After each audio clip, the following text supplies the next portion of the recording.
Vous avez goûté donc le Madiran, je ne sais pas si vous avez commencé à le goûter avant le plat, le Madiran Château d'Haïdy 2008, le rouge. C'est les seconds vins du Château d'Haïdy, le grand vin étant le Château d'Haïdy. C'est avec 90% de tanat, le reste avec un petit peu de Cabernet Sauvignon. On a cherché par ce vin à avoir un équilibre, pas un Madiran très typé, mais un Madiran charpenté, corsé, avec un certain équilibre, un Madiran pour les gens qui découvrent un petit peu l'appellation Madiran. Voilà. J'espère que vous l'apprécierez avec la... Vous pouvez nous parler un peu du Madiran en globalité?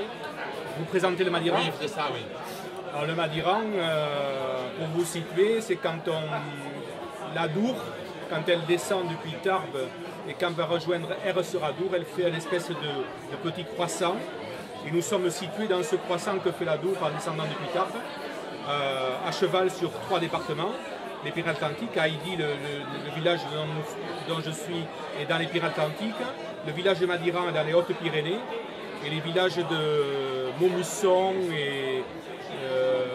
et Viella sont au sud du Gers. Donc nous sommes à cheval sur les trois départements, avec un cépage particulier, le tanat, la robe, la couleur, le fruit de ce vin-là, c'est le tanat qui l'amène, le corset, la charpente, c'est le tanat.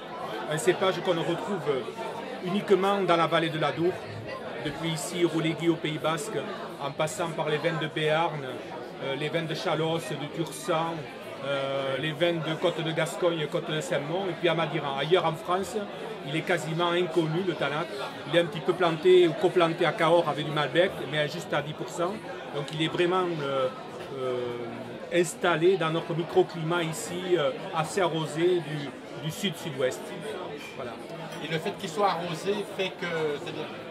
Le tanat a besoin d'eau, est un cépage comme les Mancinq en blanc, qui ont un besoin d'eau un peu plus important que d'autres cépages. Donc il est bien acclimaté à notre région. C'est un cépage tardif, mais dès qu'on le monte à Cahors, nos amis cadurciens nous disent les années moyennes, il a difficulté à maturer. Parce que le climat est beaucoup plus continental, beaucoup plus froid, donc il arrive plus difficilement à maturité. Et cette année 2010, ça a été comment? C'est une bonne année. Derrière 2009, elle sera un petit peu plus pâle, parce que 2009 est une année exceptionnelle, une très bonne année. Mais c'est une bonne année, c'est une année froide. C'est une année où il n'a pas fait très chaud cet été. Le mois d'août, le 15 août à Madiran, pour les fêtes de Madiran, il faisait froid, il fallait mettre le gilet. On n'a pas eu trop d'eau, mais on a manqué de chaleur. Et donc on a une récolte un petit peu tardive, qui a manqué un petit peu de soleil.